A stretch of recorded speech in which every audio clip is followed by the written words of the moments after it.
Lumière des hommes, nous marchons vers toi.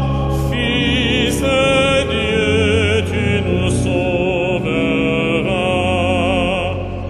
Lumière des hommes, nous marchons vers toi. Fils de Dieu, tu nous sauveras. Ceux qui te cherchent, Seigneur, tu les conduis vers la lumière. Toi, la route des égarés. Lumière des hommes, nous marchons vers toi. Fils de Dieu, tu nous sauveras. Ceux qui te trouvent, Seigneur, tu leur promets vie éternelle. Toi, la Pâque des baptisés. Lumière des hommes, nous marchons vers toi. Fils de Dieu, tu nous sauveras.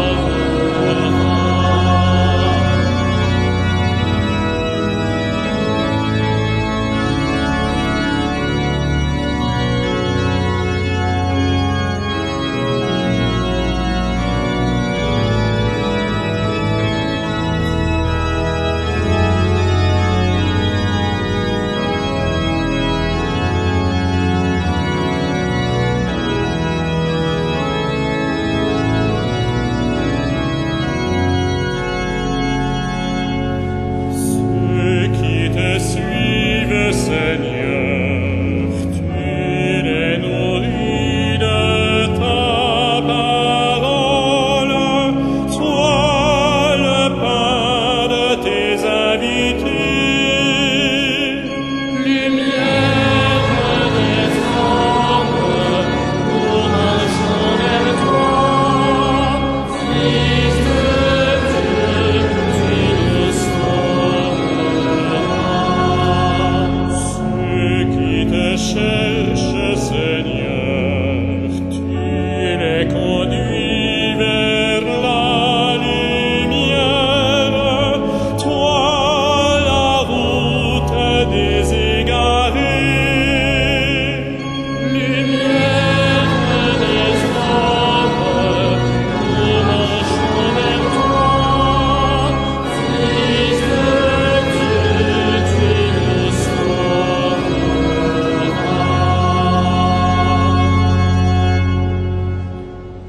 Au nom du Père et du Fils et du Saint-Esprit, la paix soit avec vous. Frères et sœurs, tout au long de ce carême, semaine après semaine, nous marchons vers celui qui est le Fils de Dieu qui nous sauve. Mais nous marchons aussi derrière celui qui est le Fils de Dieu qui nous sauve. Et nous marchons avec celui qui est le Fils de Dieu qui nous sauve. Il est celui vers qui nous allons, il est celui qui nous conduit et il est celui qui nous accompagne. Je suis le chemin, la vérité et la vie. Préparons-nous à célébrer cette Eucharistie en reconnaissant que nous sommes pécheurs.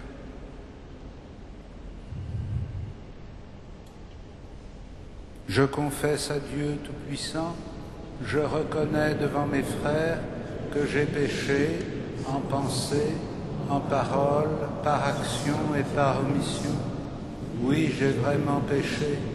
C'est pourquoi je supplie la Vierge Marie, les anges et tous les saints, et vous aussi, mes frères, de prier pour moi, le Seigneur notre Dieu, et que Dieu Tout-Puissant nous fasse miséricorde, qu'il nous pardonne nos péchés et nous conduise à la vie éternelle.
Prions le Seigneur.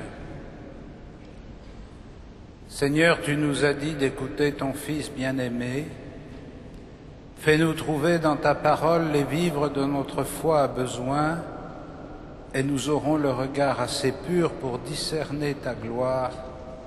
Par Jésus-Christ, ton Fils, notre Seigneur et notre Dieu, qui vit et règne avec toi et le Saint-Esprit maintenant et pour les siècles des siècles.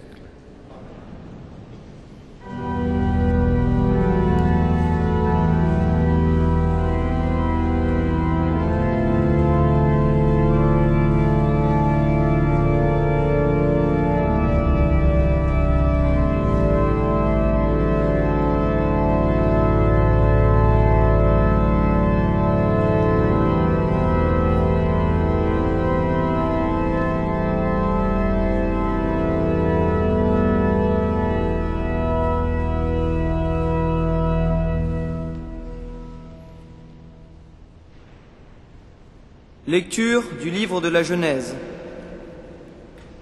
Dieu mit Abraham à l'épreuve.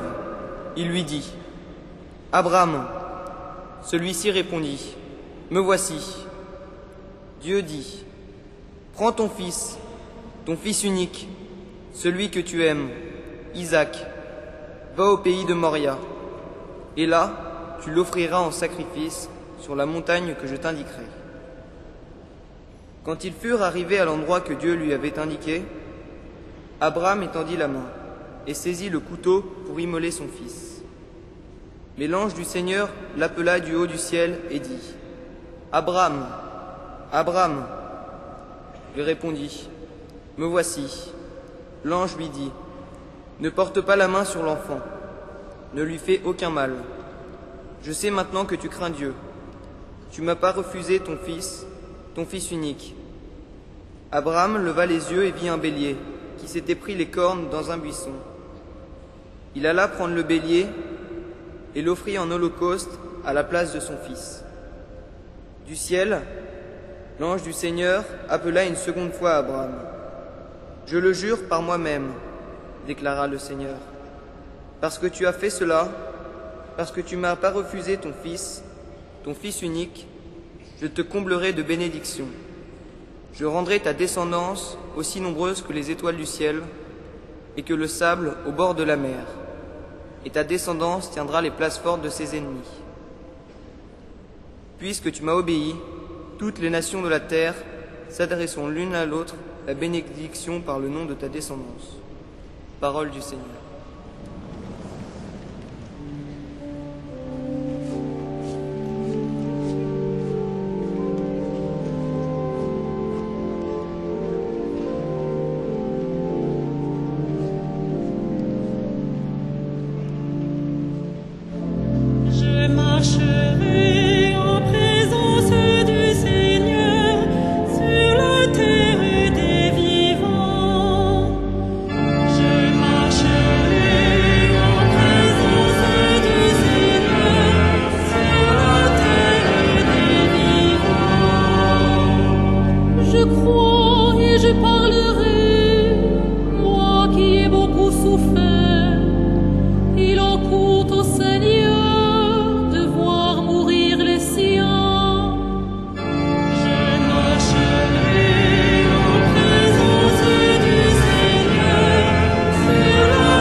Sacrifice d'action de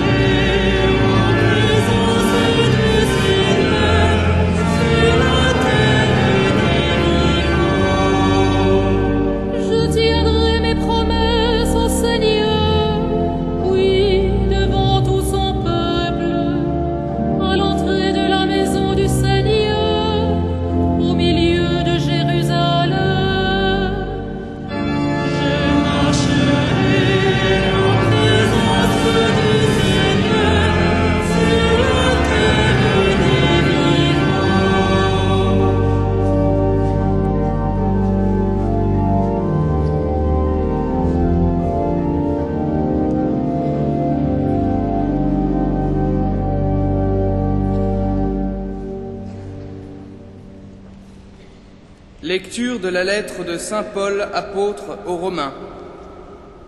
Frères, si Dieu est pour nous, qui sera contre nous? Il n'a pas refusé son propre Fils, il l'a livré pour nous tous.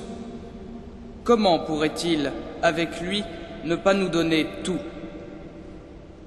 Qui accusera ceux que Dieu a choisis, puisque c'est Dieu qui justifie? Qui pourra condamner, puisque Jésus-Christ est mort? Plus encore, il est ressuscité, il est à la droite de Dieu, et il intercède pour nous. Parole du Seigneur.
Le Seigneur soit avec vous. Et avec votre esprit. Évangile de Jésus-Christ selon saint Marc. Gloire à toi, Seigneur.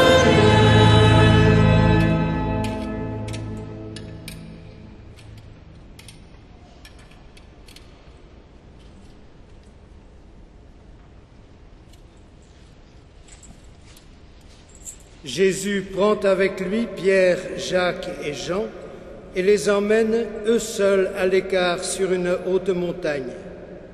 Et il fut transfiguré devant eux. Ses vêtements devinrent resplendissants d'une blancheur telle que personne sur terre ne peut obtenir une blancheur pareille. Élie leur apparut avec Moïse, et ils s'entretenaient avec Jésus. Pierre alors prend la parole et dit à Jésus, « Rabbi, il est heureux que nous soyons ici. Dressons donc 3 tentes, une pour toi, une pour Moïse et une pour Élie. » De fait, ils ne savaient que dire, tant était grande leur frayeur. Survint une nuée qui les couvrit de son ombre, et de la nuée une voix se fit entendre. « Celui-ci est mon Fils bien-aimé, écoutez-le. » Soudain, regardant tout autour, ils ne virent plus que Jésus, seul avec eux. En descendant de la montagne, Jésus leur défendit de raconter à personne ce qu'ils avaient vu, avant que le Fils de l'homme soit ressuscité d'entre les morts. Et ils restèrent fermement attachés à cette consigne, tout en se demandant entre eux ce que voulait dire « ressuscité d'entre les morts ». Acclamons la parole de Dieu. Louange à toi, Seigneur Jésus.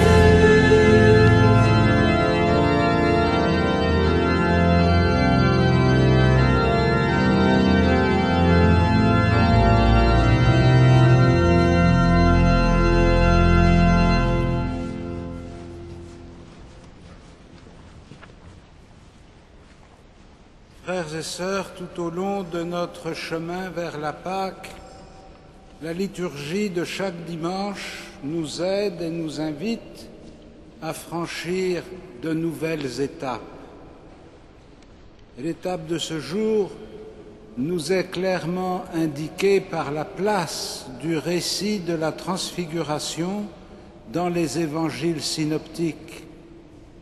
Chez Matthieu, chez Marc, comme chez Luc, le récit de la transfiguration se situe entre des annonces que Jésus fait de sa passion, c'est-à-dire de son arrestation, de son jugement, de son exécution et de sa résurrection. Et comme cette prophétie sur les événements qui vont survenir dans la vie du Christ reste énigmatique, et surtout, comme il risque de soumettre à une épreuve très forte la foi et la confiance des apôtres dans le Christ, la transfiguration est une manière d'annoncer prophétiquement la gloire à laquelle le Christ est appelé et qui sera le résultat de sa résurrection. Cette gloire est évoquée par les signes qui sont donnés dans le récit de l'Évangile.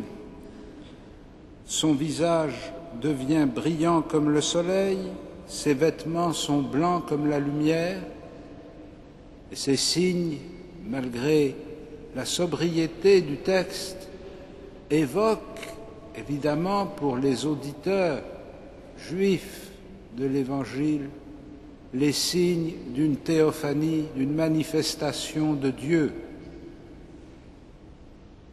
Mais plus encore, la foi des disciples va être confortée dans l'identité messianique de Jésus. Celui qu'ils connaissent, celui qu'ils accompagnent depuis des mois, celui qui les enseigne, celui qui opère des signes devant eux, n'est pas simplement un prophète ordinaire, ni non plus un prédicateur ordinaire ou un rabbi. C'est le Messie de Dieu dont l'identité et la divinité manifestée à travers les signes théophaniques que je viens de dire sont attestés par la présence d'Élie et de Moïse. Ces deux témoins qui garantissent l'authenticité de la scène et du message que les apôtres vont entendre, ces deux témoins confirment la vérité de ce qui se passe devant eux. La présence de Moïse et d'Élie, c'est l'appui de la loi et des prophètes. C'est l'appui de la tradition biblique, c'est l'appui de la révélation transmise à travers le peuple élu,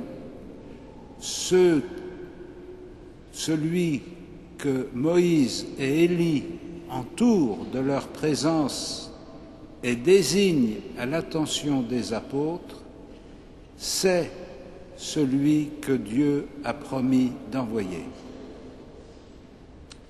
Si bien que cette scène de la transfiguration qui annonce par son emplacement la montagne, par le choix des disciples qui sont invités par Jésus à l'accompagner sur cette montagne, Pierre, Jacques et Jean, qui seront plus tard les témoins de l'agonie du Christ à Gethsémani, cette transfiguration souligne le message d'espérance que le Christ veut donner à ses disciples avant les événements, non pas pour qu'ils en parlent, ils ne sont pas là pour aller raconter qu'ils ont vu quelque chose que personne n'a vu, Au contraire, Jésus leur demande de garder le silence jusqu'à ce que le Fils de l'homme soit ressuscité d'entre les morts, c'est-à-dire jusqu'à ce que les événements se soient accomplis. Et donc, ils sont conviés, choisis pour vivre une expérience exceptionnelle qui doit leur permettre d'affronter aussi une crise exceptionnelle qui sera les événements, comme diront les disciples d'Emmaüs, les événements de Jérusalem au moment du procès et de la mort du Christ. Mais en quoi consiste cette expérience exceptionnelle? Elle consiste à voir de leurs yeux de chair comme précisément quelque chose de visible, ce qui est l'identité profonde de la personne de Jésus de Nazareth, qui habituellement n'est pas visible. Ce qui est visible habituellement, c'est l'humanité de Jésus de Nazareth. C'est ce en quoi il partage toute notre existence. Le fait qu'il mange, qu'il dort, qu'il travaille, qu'il est fatigué, qu'il pleure. Bref, le fait qu'il est un homme. Mais ce qui leur est montré, c'est que cet homme, qu'ils connaissent bien maintenant, est en même temps quelqu'un d'autre, dont l'identité n'apparaît pas à la vue de tous. Qui est-il? Non seulement le Messie attesté par Élie et Moïse, mais plus encore le Fils bien-aimé du Père, désigné par la voix de Dieu lui-même, comme il l'avait déjà fait au moment du baptême de Jésus.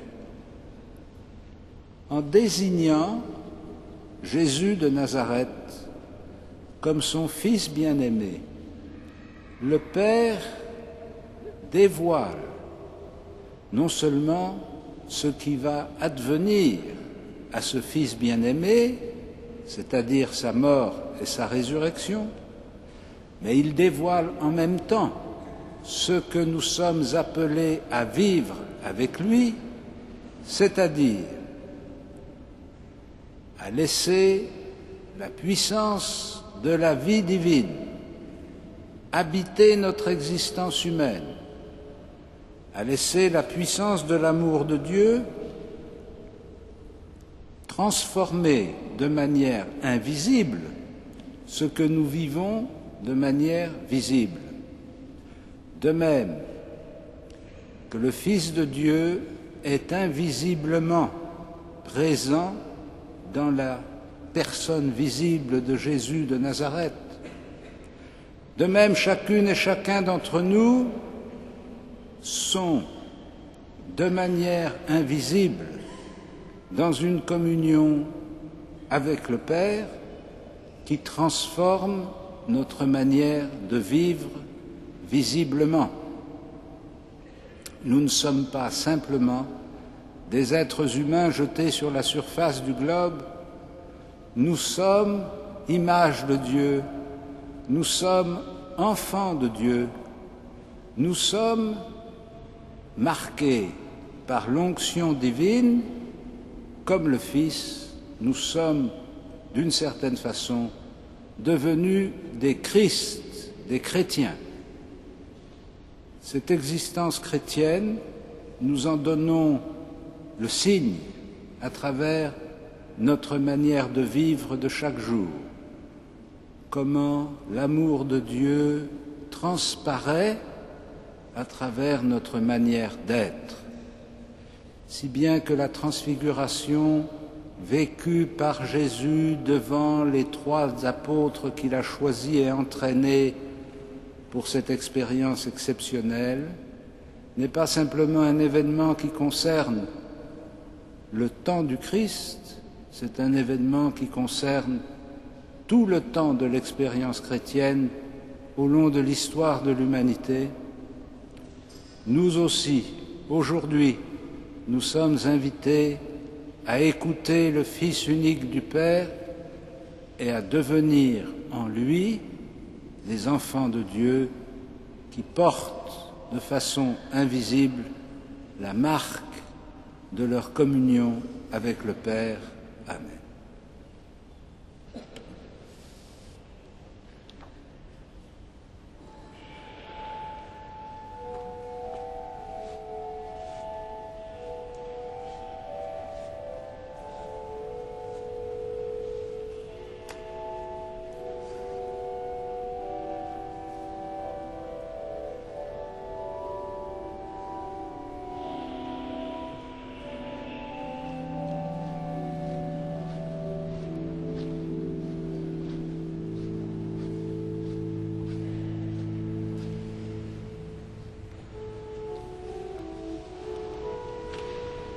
Credo in unum Deum,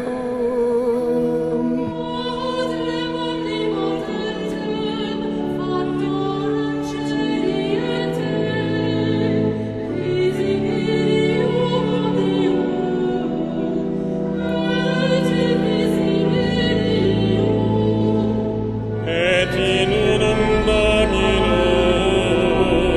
Iesum Christum, Fium Dei unice,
Prions ensemble au moment d'offrir le sacrifice de toute l'Église.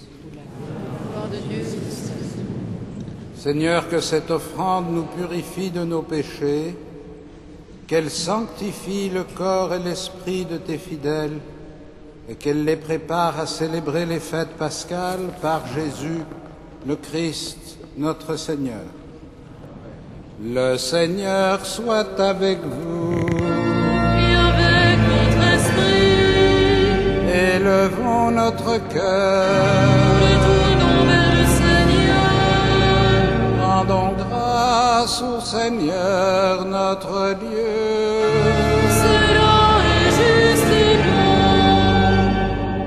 Vraiment, il est juste et bon de te rendre gloire, de t'offrir notre action de grâce toujours et en tout lieu. À toi, Père très saint, Dieu éternel et tout-puissant, par le Christ notre Seigneur. Après avoir prédit sa mort à ses disciples, il les mena sur la montagne sainte.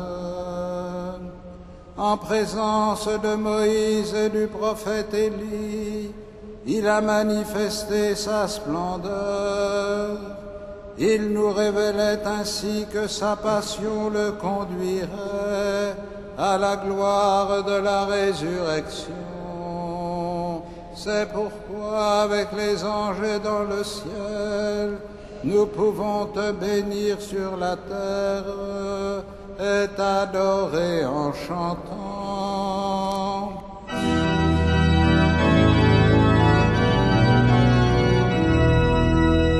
Saint, Saint, Saint, le Seigneur, Dieu de l'univers, le ciel et la terre sont remplis de ta gloire. Hosanna au plus haut des cieux, béni soit celui qui vient au nom du Seigneur. Hosanna au plus haut des cieux. Tu es vraiment saint, Dieu de l'univers, et toute la création proclame ta louange. Car c'est toi qui donnes la vie, c'est toi qui sanctifies toutes choses, par ton Fils Jésus-Christ notre Seigneur, avec la puissance de l'Esprit Saint. Et tu ne cesses de rassembler ton peuple, afin qu'il te présente partout dans le monde une offrande pure. C'est pourquoi nous voici rassemblés devant toi et dans la communion de toute l'Église en ce premier jour de la semaine. Nous célébrons le jour où le Christ est ressuscité d'entre les morts. Par lui que tu as élevé à ta droite, Dieu Tout-Puissant, nous te supplions de consacrer toi-même les offrandes que nous apportons. Sanctifie-les par ton Esprit, pour qu'elles deviennent le corps et le sang de ton Fils Jésus-Christ notre Seigneur, qui nous a dit de célébrer ce mystère. La nuit même où il fut livré, il prit le pain. En te rendant grâce, il le bénit, il le rompit et le donna à ses disciples en disant : « Prenez et mangez-en tous, ceci est mon corps livré pour vous. »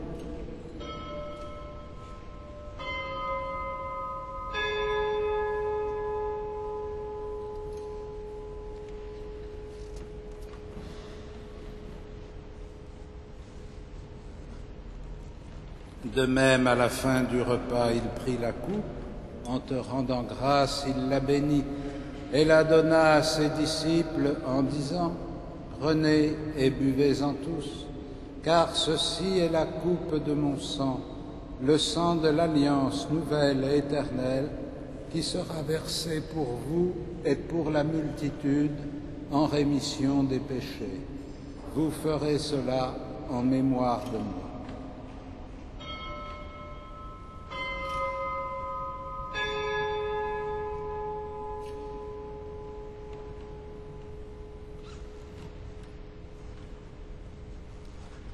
Il est grand le mystère de la foi.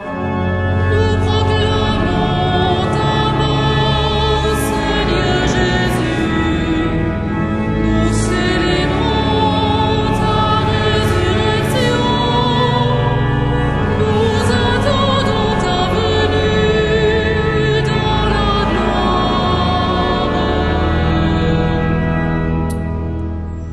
En faisant mémoire de ton Fils, de sa passion qui nous sauve, de sa glorieuse résurrection et de son ascension dans le ciel, alors que nous attendons son dernier avènement, nous présentons cette offrande vivante et sainte pour te rendre grâce. Regarde, Seigneur, le sacrifice de ton Église et daigne y reconnaître celui de ton Fils qui nous a rétablis dans ton alliance. Quand nous serons nourris de son corps et de son sang et remplis de l'Esprit Saint, accorde-nous d'être un seul corps et un seul esprit dans le Christ.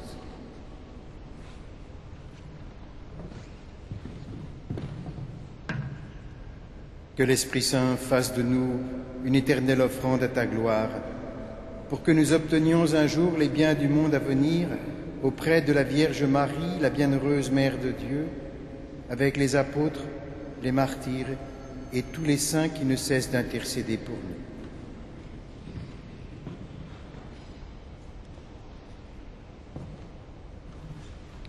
Et maintenant, nous te supplions, Seigneur, par le sacrifice qui nous réconcilie avec toi, étends au monde entier le salut et la paix.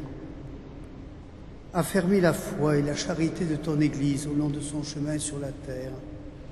Veille sur ton serviteur, le pape Benoît, notre évêque André, l'ensemble des évêques, les prêtres, les diacres, tout le peuple des rachetés. Écoute les prières de ta famille assemblée devant toi et ramène à toi, Père très aimant, tous tes enfants dispersés.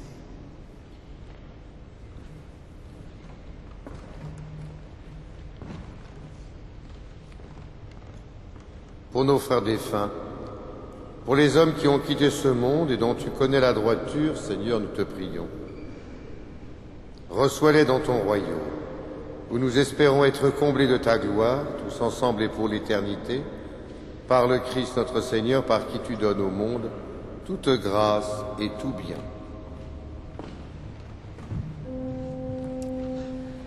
Par lui, avec lui et en lui.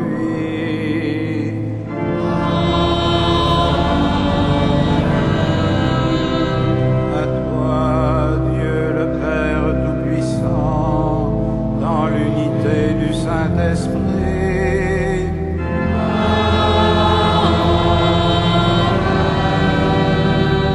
Tout honneur et toute gloire pour les siècles des siècles.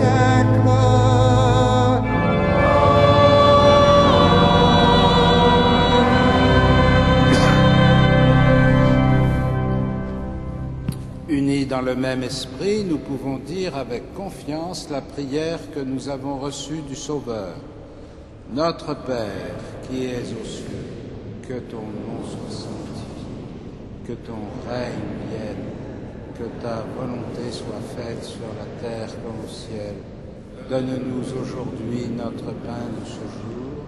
Pardonne-nous nos offenses, comme nous pardonnons aussi à ceux qui nous ont offensés.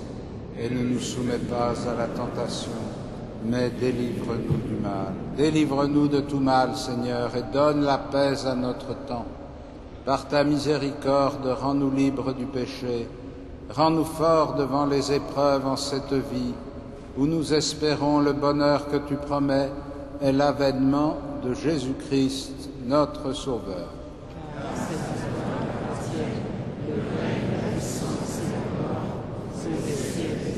Seigneur Jésus-Christ, tu as dit à tes apôtres, je vous laisse la paix, je vous donne ma paix. Ne regarde pas nos péchés, mais la foi de ton Église. Pour que ta volonté s'accomplisse, donne-lui toujours cette paix et conduis-la vers l'unité parfaite, toi qui règnes pour les siècles des siècles. Et que la paix du Seigneur soit toujours avec vous. Frères et sœurs, dans la charité du Christ, donnez-vous la paix.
les invités au festin des noces de l'agneau.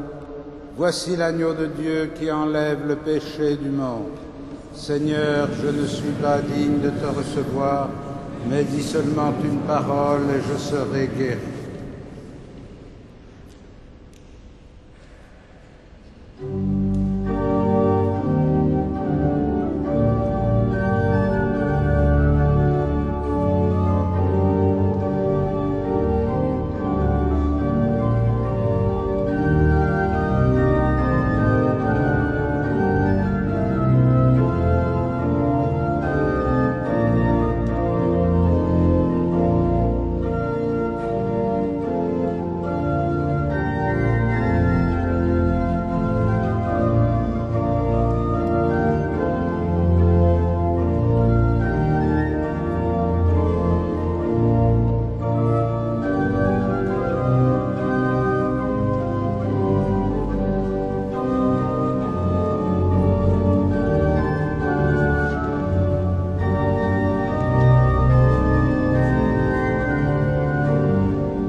Frères et sœurs bien-aimés, voici quelques annonces pour les temps qui viennent. Jeudi prochain, 12 mars, vous êtes invités après la messe du soir à l'adoration du Saint-Sacrement. Des textes de Saint Paul nous seront donnés pour notre méditation. C'est aux alentours de 19 h. Vendredi prochain, 13 mars, comme tous les vendredis de Carême, vénération de la Sainte Couronne d'Épines à 15 h. D'autre part, pendant ce temps de Carême, vous êtes invités à venir recevoir le sacrement de la réconciliation, la confession. Des prêtres vous attendent dans les chapelles d'accueil en semaine et le dimanche, et cela dans plusieurs langues.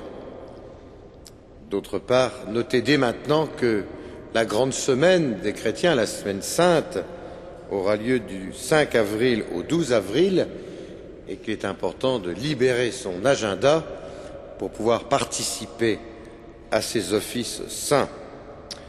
Mardi prochain, 10 mars, concert à Notre-Dame, récital d'orgue par M. Éric Lebrun. Vous pouvez trouver des places à l'accueil. Enfin, du 13 au 22 mars, vous pouvez rejoindre les activités artistiques de la semaine du Marais chrétien. Eh bien, je vous propose de nous mettre debout pour terminer notre Eucharistie.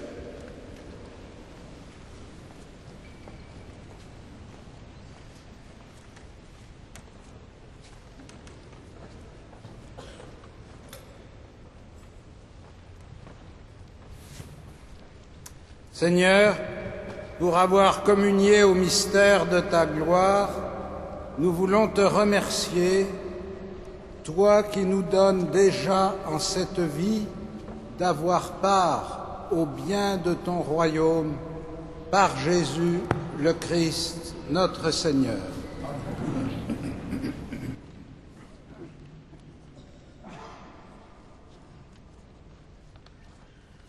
Le Seigneur soit avec vous.